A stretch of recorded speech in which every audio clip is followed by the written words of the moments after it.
तो दोस्तों, स्वागत है आपका हमारे YouTube चैनल में। तो देखिए, चर्चा चल रही थी पूर्व मध्यकालीन इतिहास की।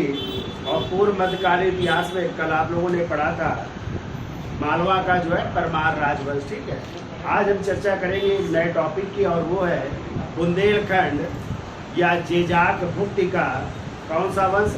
चंदेल वंश। ठीक है, तो देखिए, बुंदेलखंड का प्राचीन नाम जो है जेजाक भुक्ति ही था, और इस वंश के जो है संस्थापक नन्नुक को माना जाता है। और जबकि यदि आ जाए इस वंश के अंतिम शासक कौन थे, तो पीछे हमने आपको पढ़ाया था राजा परमार देव, जिन्हें परमल के नाम से जाना जाता है। ठीक है, और इन्हीं परमल के सेनापति थे आला और ऊदल, जो किस वंश के थे? बनाफर वंश के।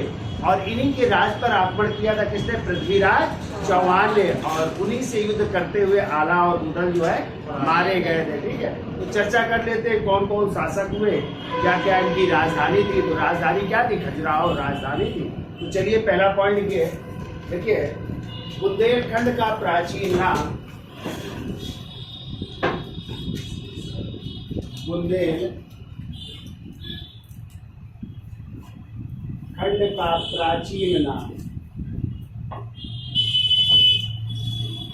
प्राचीन नाम जेजाक भुक्ति।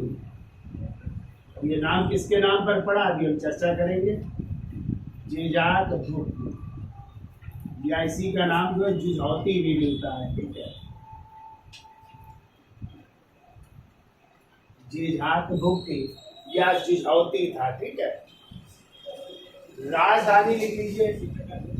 इनकी राजधानी थी खजुराहो राजधानी। ठीक है, क्वेश्चन बहुत आता है, खजुराहो के मंदिरों का निर्माण किसने करवाया था? तो चंदेल शासकों ने ही करवाया था। कौन कौन से मंदिर, उनके लिए चर्चा करेंगे। तो राजधानी लिखिए खजुराहो। आदि पुरुष लिखिए आदि पुरुष, तो ऋषि चंद्रोदय के वंशज माने गए हैं लोग। तो आदि पुरुष लिखो, ऋषि चंद्रोदय के वंशज। ऋषि चंद्रोदय के वंशज हैं ये। आदि पुरुष माना गया, ऋषि चंद्रोदय को माना गया। ठीक है, देखिए, प्रथम शासक लिखो। प्रथम शासक, और उसी का नाम था नन्नुक। और इसका टाइम लिख लीजिए 831 से 839 ईस्वी नन्नुक का टाइम है। ठीक है, फिर के इन्हीं नन्नुक का पौत्र था, इसका नाम था जेजा सिंह। जेजा सिंह, या कहीं कहीं जयसिंह भी मिल जाता है। जेजा सिंह और या जयसिंह, और इसी के नाम पर जो है इस वंश का नाम पड़ा जेजाक भुक्ति। जेजाक भुक्ति यानी जेजा सिंह के नाम पर ही इस राज का नाम क्या पड़ा? जेजाक भुक्ति। तो लिखो, नन्नुक के पौत्र जय सिंह या जेजा सिंह के नाम पर इस प्रदेश का नाम जेजाक भुक्ति पड़ा। अब देखो, ये किसके सामंत थे? तो लिख लो, लिखिए, चंदेल गुर्जर प्रतिहार शासकों के सामंत थे। चंदेल गुर्जर प्रतिहार शासकों के सामंत थे। शासकों के सामंत थे। ठीक है, अब देखो, जेजा सिंह के बाद कौन कौन शासक हुए? तो लिख लो, जेजा सिंह के बाद जो है विजय शक्ति। वो जेजा सिंह के बाद क्रमशः जेजा सिंह के बाद क्रमशः, नाम मात्र के शासक है, ज्यादा जानकारी नहीं मिलती है। तो देखो, विजय शक्ति दूसरे हैं राहिल। राहिल ने क्रमशः शासन किया। राहिल ने, कैसे ले लो, राहिल ने 900 ईस्वी तक 900 ईस्वी तक गुर्जर प्रतिहार शासकों के सामंत के रूप में शासन किया। ऐसा गुर्जर प्रतिहार शासकों के रूप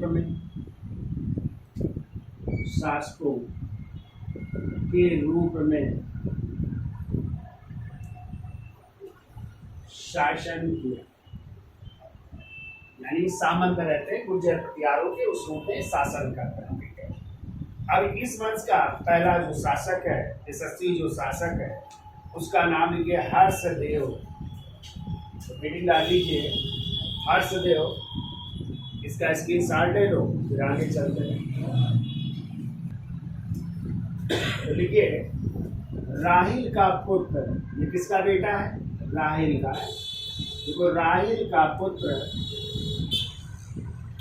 हर्षदेव इस वंश का यशस्वी शासक था। हर्षदेव इस वंश का यशस्वी शासक था।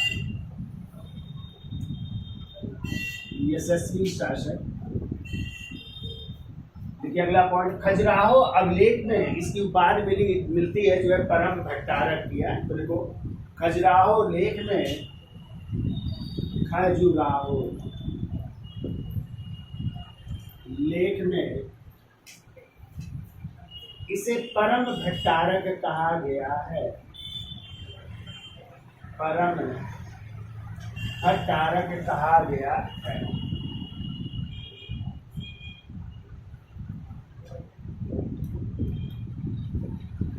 अगला पॉइंट देखो, हर्ष ने अपनी स्थिति को मजबूत करने के लिए, हर्ष ने अपनी स्थिति को मजबूत करने के लिए चौहान वंश की राजकुमारी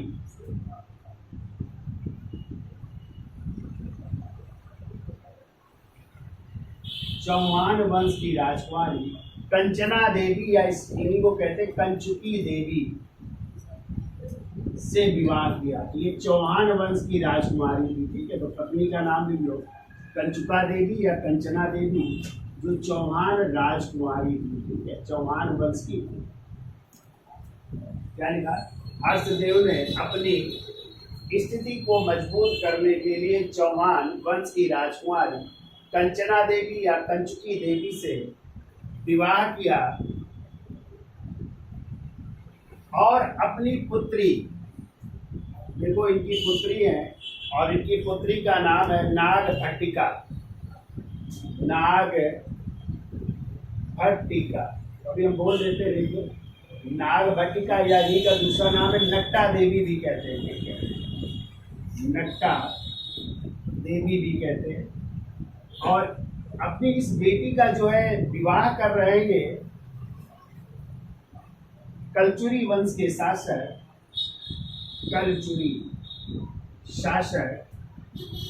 कुक्कल के साथ है।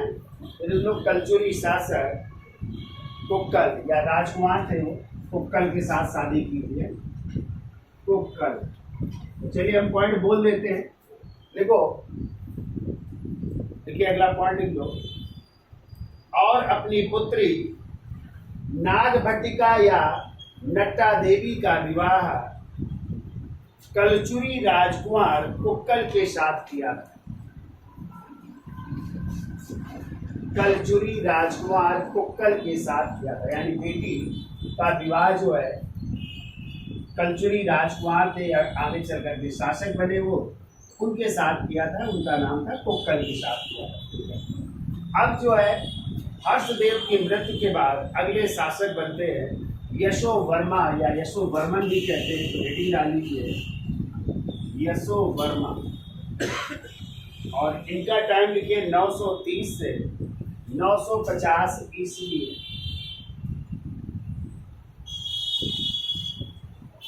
930 से 950 ईस्वी।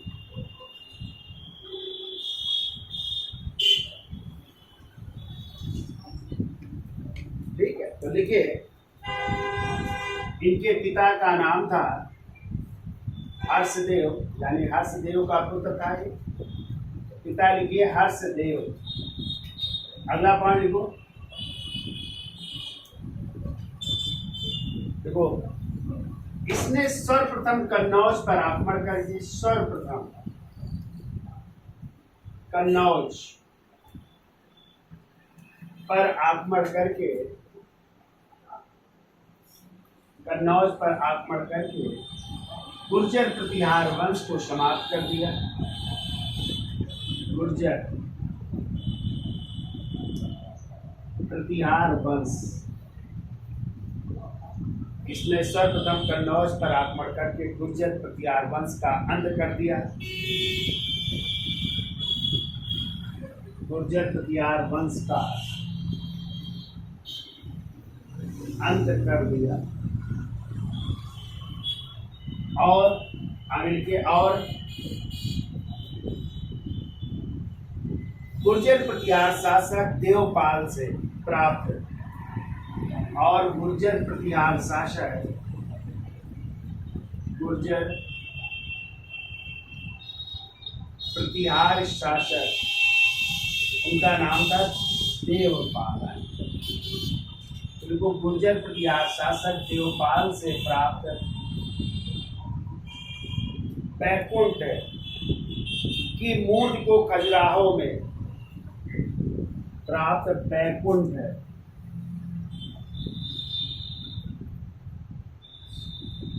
की मूर्ति को खजुराहो में एक मंदिर पर आए। खजुराहो में एक मंदिर पर, या खजुराहो में एक विष्णु मंदिर बनवाकर स्थापित किया। ऐसा कर खजुराहो में एक विष्णु मंदिर, एक विष्णु मंदिर बनवाकर स्थापित किया। बनवाकर स्थापित किया, जिसे अलेक्जेंडर कनिंघम ने, तो आप लोगों ने नाम सुना है ना अलेक्जेंडर कनिंघम, देखो जिन्हें या स्थापित किया, जिसे अलेक्जेंडर कनिंघम ने, अलेक्जेंडर कनिंघम ने चतुर्भुज मंदिर कहा है। तो इसी को उन्होंने चतुर्भुज मंदिर कहा है। अलेक्जेंडर कनिंघम ने चतुर्भुज मंदिर का, यानी जो ये विष्णु मंदिर स्थापित हो रहा है तो कैसा मंदिर है? चतुर्भुज मंदिर कहलाता है। ठीक है, बिल्कुल, जिसे अलेक्जेंडर कनिंघम महोदय ने चतुर्भुज मंदिर कहा है। चतुर्भुज मंदिर कहा है। अब देखिए यशोवर्मन के बाद जो है उनका बेटा बन रहा है, जिसका नाम है धंग है। तो इसका स्क्रीनशॉट ले लो, आगे चलते हैं। तो देखिए यशोवर्मा के बाद उनका बेटा धंग अगला शासक बन रहा है, और इसकी उपाधि लिखिए, इसका टाइम भी याद रखिएगा, 950 से 1002, कहीं कहीं 950 से 1008 ईस्वी भी किसी किसी बुक्स में मिलता है। ठीक है, तो दोनों डेटे लिख लीजिएगा। इसकी उपाधि लिखिए, इसकी उपाधि कालिंजराधिपति, कालिंजराधिपति।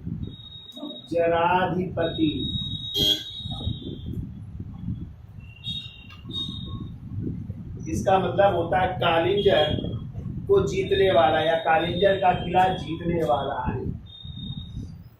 कालिंजर को जीतने वाला, को जीतने वाला भी कहा जाता है। कालिंजर को जीतने वाला।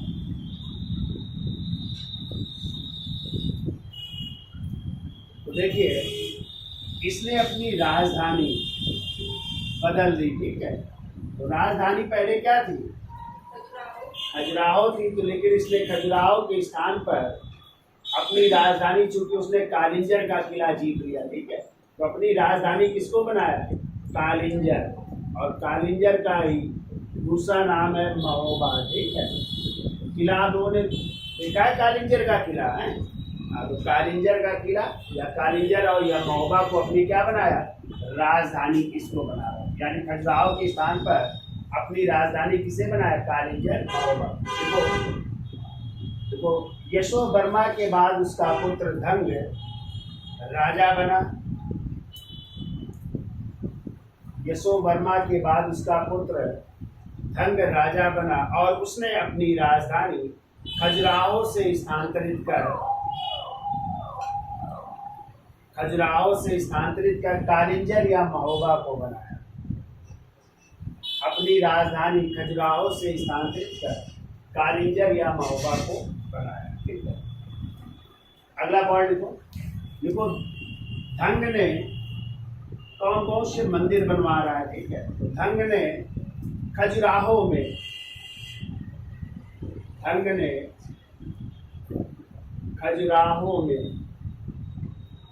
तो लिखो जिननाथ, विश्वनाथ, वैद्यनाथ। जिननाथ जैन मंदिर है सर, दूसरा है विश्वनाथ, तीसरा है वैद्यनाथ। जैन मंदिरों का निर्माण करवाया। जैन मंदिरों का निर्माण करवाया। तो देखो धंग ने खजुराहो में जिननाथ, विश्वनाथ और वैद्यनाथ आदि मंदिरों का निर्माण कराया और तुला पुरुष दान यज्ञ को संपन्न कराया। तुला पुरुष दान यज्ञ को संपन्न कराया, यानी ये यज्ञ भी करवाया। तुला पुरुष दान नामक यज्ञ भी करवा रहा है। अब देखो धंग के दरबार में कौन कौन रहते थे। तो देखो धंग के न्यायाधीश, ये अगला पॉइंट, धंग के न्यायाधीश कौन थे। तो देखो धंग के न्यायाधीश भट्टी यशोधर थे। भट्टी यशोधर, ये तो न्यायाधीश थे। दूसरा लिख लो, न्यायाधीश के अलावा देखो प्रधानमंत्री लिख लीजिएगा, और प्रधानमंत्री थे प्रभाष। प्रधानमंत्री का नाम था प्रभाष। और सेनापति कौन थे, तो उनका भी नाम लिख लीजिए, सेनापति लिख लो। सेनापति थे जिनसेन।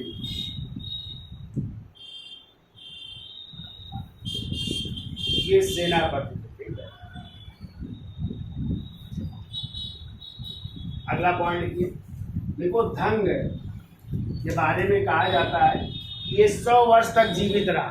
ठीक है, और अंतिम मतलब जब इसकी मृत्यु हुई तो अपने को जो है इसने शरीर का त्याग किया। कहाँ पे, प्रयाग राज में, यानी गंगा यमुना के संगम में अपने प्राणों को त्यागा था। तो लिखो धंग 100 वर्षों तक जीवित रहा।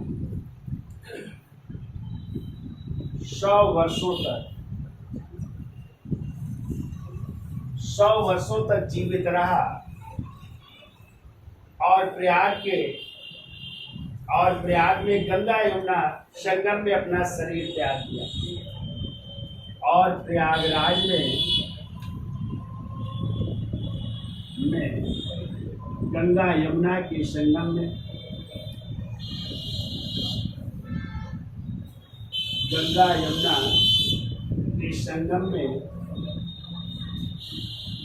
अपना शरीर त्याग किया।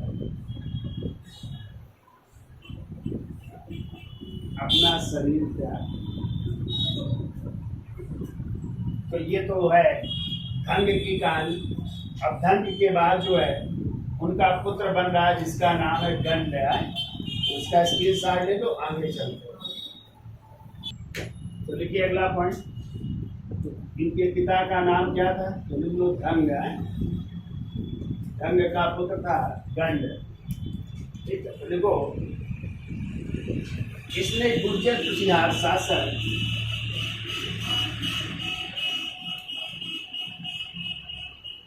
इसने गुर्जर प्रतिहार शासक जयपाल के संग गुर्जर प्रतिहार शासक जयपाल के संग के लिए, चूंकि जयपाल ने महमूद गजनवी के विरुद्ध एक संघ बनाया था, पीछे आप लोगों ने पढ़ा था, तो जयपाल के संग के लिए एक सेना भेजी दिया, लेकिन ये संघ जो है पराजित हो गया था। और जब पराजित हो गया तो फिर जयपाल की भी मृत्यु हो जाती है, तो उसका बेटा फिर राजपाल बनता है। ठीक है, तो राजपाल ने क्या किया कि जब फिर महमूद गजनी का आक्रमण हुआ, 1019 की घटना है, तो जब आक्रमण हुआ तो फिर जो है वो भाग गया। इस कारण जो है गंड ने अपने बेटे विद्याधर को भेजा, किसके खिलाफ? उसी राजपाल के खिलाफ, गुर्जर प्रतिहार शासक। और कहते हैं उस राजपाल को भी विद्याधर ने क्या किया था? दंड दिया था। ठीक है, तो देखिए क्या लिखा, जयपाल के संग के लिए एक सेना भेजी। देखो अगला पॉइंट, महमूद गजनवी के 1019 महमूद गजनवी के 1019 ईस्वी के कन्नौज आक्रमण के समय, 1019 ईस्वी के कन्नौज आक्रमण के समय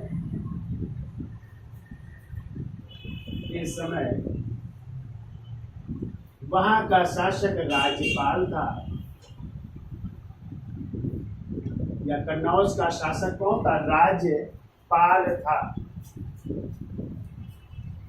कन्नौज का शासक राज्यपाल था।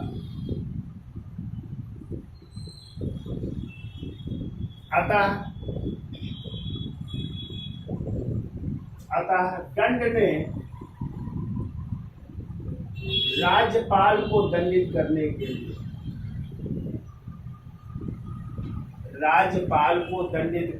लिए, अपने पुत्र विद्याधर के नेतृत्व, राज्यपाल को दंडित करने के लिए अपने पुत्र विद्याधर के नेतृत्व में,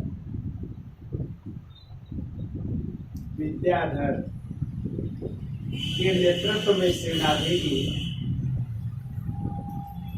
विद्याधर के नेतृत्व में सेना भेजी और विद्याधर ने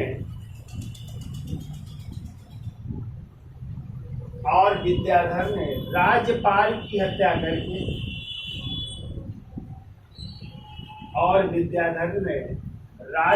की हत्या करके उसके पुत्र या राजपाल के पुत्र त्रिलोचन पाल को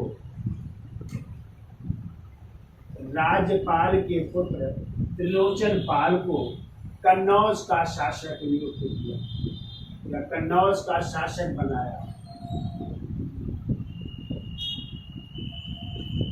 राज्यपाल की हत्या करके उसके पुत्र त्रिलोचन पाल को कन्नौज का शासक बनाया। ठीक है, अब देखिए गंड के बाद जो उनका पुत्र अगला शासक बना है, जिसका नाम है विद्याधर। हेडिंग डाल लीजिए विद्याधर, और विद्याधर का टाइम है 1019 से 1029 ईस्वी। 1019 से 1029 ईस्वी। लेकिन मुस्लिम लेखकों ने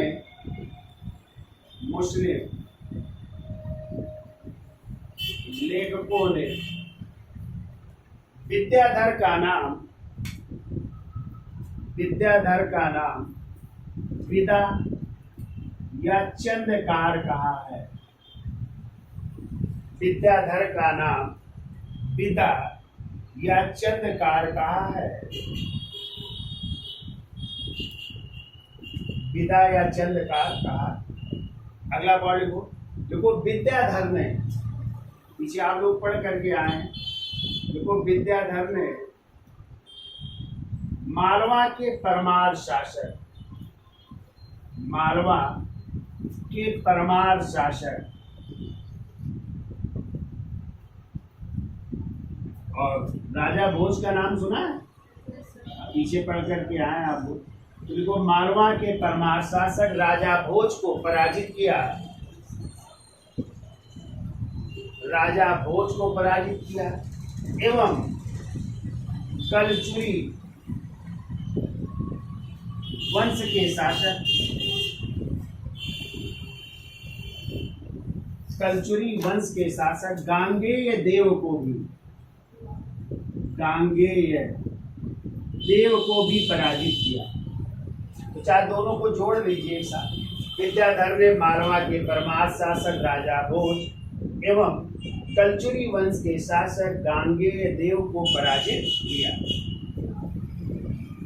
गांगेय देव को पराजित किया और इन्हें अपने अधीन कर लिया। या ऐसा कर लो, गांगेय देव को पराजित कर अपने अधीन कर लिया। ठीक है, तो ये उपलब्धि है, यानी मुस्लिम लेखकों ने विदा या चंद्रकार कहा है, और उसने मालवा के परमार शासक भोज को और कलचुरी शासक गांगेय देव को पराजित कर अपने अधीन कर लिया। ठीक है, अब देखिए विद्याधर के बाद क्रमशः कुछ शासक कमजोर शासक हुए, तो उनके बारे में लिख लो। देखो विद्याधर के बाद क्रमशः, विद्याधर के बाद क्रमशः विजयपाल देववर्मन, विजयपाल कामादेव वर्मन, कामाकीर्ति वर्मन,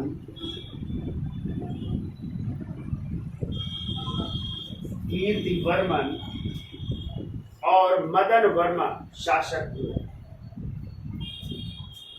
और मदन वर्मा शासक हुए।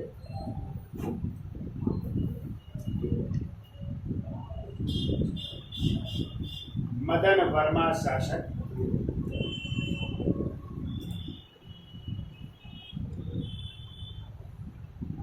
ठीक है, तो इस वंश के शासक कीर्ति वर्मा की थोड़ी सी चर्चा कर लेते हैं।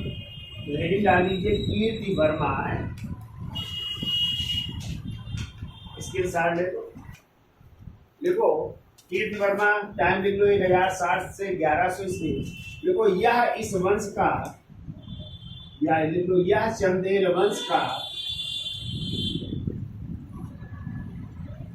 यह चंदेल वंश का प्रतापी शासक था,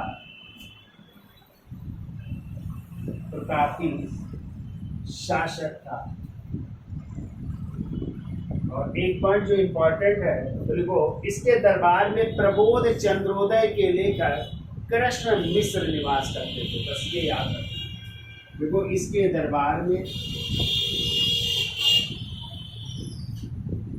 इसके दरबार में प्रबोध है, चंद्रोदय, प्रबोध है,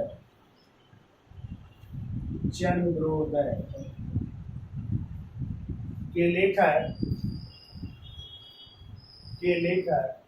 कृष्ण मिश्र निवास करते थे। प्रबोध चंद्रोदय के लेकर कृष्ण मिश्र निवास करते।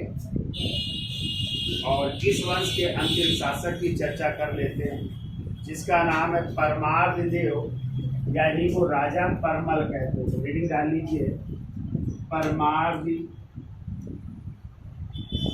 देव या परमल भी कहते हैं। टाइम लिख लो इनका 1165 से 1203 ईस्वी।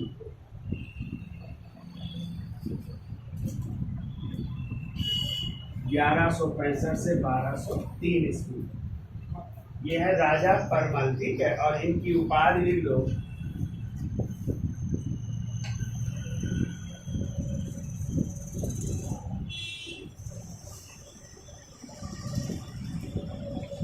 उपाधि लिखिए।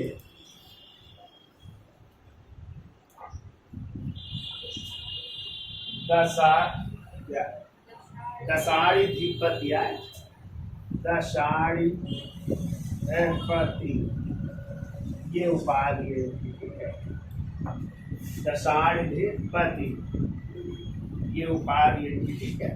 अब देखिए इन्हीं के शासनकाल में जो है चौहान वंश के राजा थे पृथ्वीराज चौहान, जिन्हें पृथ्वीराज तृतीय या पृथ्वीराज पिथौरा भी कहते हैं।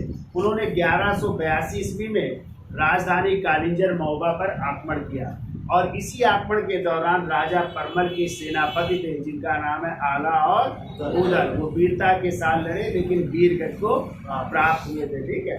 और बाद में जो है जो इनके साम्राज्य को जो है 1203 ईस्वी में कुतुबुद्दीन ऐबक ने इसको जो है साम्राज्य या दिल्ली सल्तनत में जो है मिला दिया था, ठीक है। तो लिख लीजिए, देखो 1182 ईस्वी में पृथ्वीराज चौहान ने 1182 ईस्वी में पृथ्वीराज चौहान या इन्हीं को पृथ्वीराज तृतीय भी कहते हैं, ठीक है। और इन्हीं का नाम राय पिथौरा भी है, कई नाम लिख लीजिएगा। तो देखो पृथ्वीराज चौहान ने परमल को पराजित करके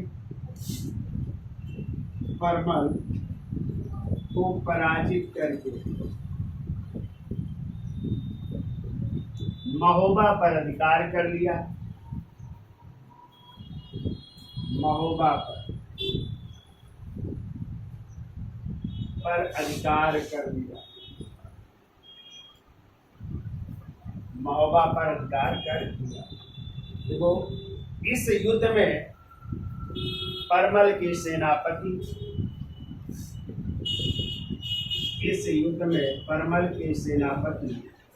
आला और उदल जो किस वंश के थे, बनाफर वंश के। आला और उदल वीर गति को प्राप्त हुए। आला और उदल वीर गति को प्राप्त हुए। देखो 1203 ईस्वी में कुतुबुद्दीन ऐबक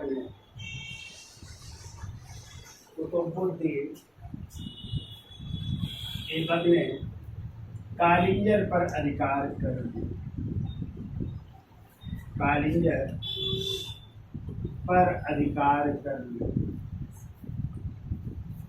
कुतुबुद्दीन ऐबक ने कालिंजर पर अधिकार कर लिया। ठीक है, देखिए अगला पॉइंट। देखो चंदेल शासकों ने खजुराहो में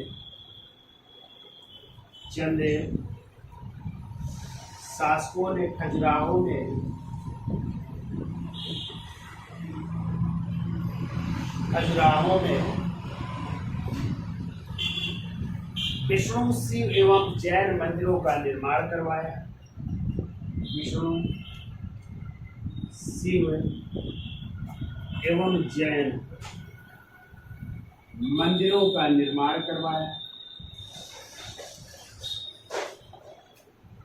विष्णु, शिव एवं जैन मंदिरों का निर्माण करवाया। देखो खजुराहो का प्रसिद्ध शिव मंदिर, शिव मंदिर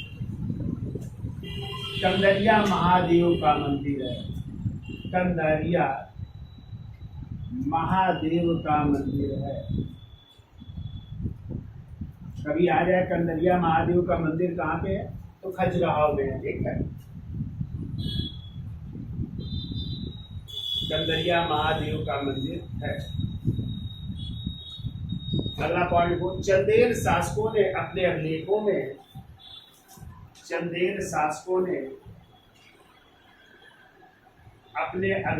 में देवनागरी लिपि का प्रयोग किया। देवनागरी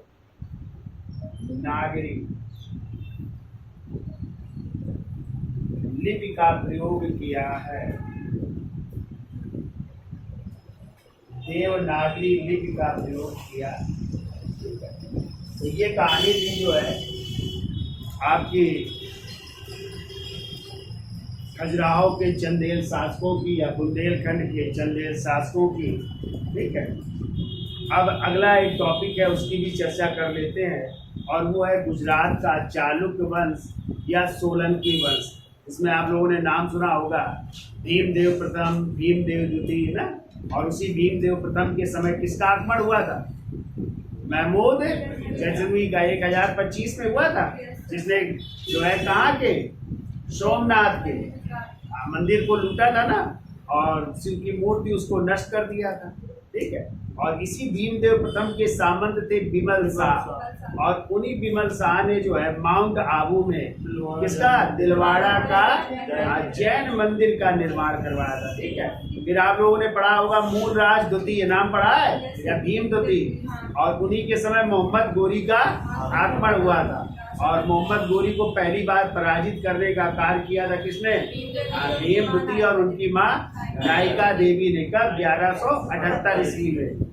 कौन सा युद्ध था वो? माउंट आबू का युद्ध था, जिसमें कि जो है किसकी पहली पराजय हुई थी भारत में, मोहम्मद गोरी के बाद में प्रथम पराजय थी। ठीक है, तो ये जो है शासक है, गुजरात के चालुक्य वंश के शासक हैं, तो इनकी भी चर्चा कर लेते हैं। ठीक है, तो इसका स्क्रीनशॉट ले लो, आगे चलते हैं।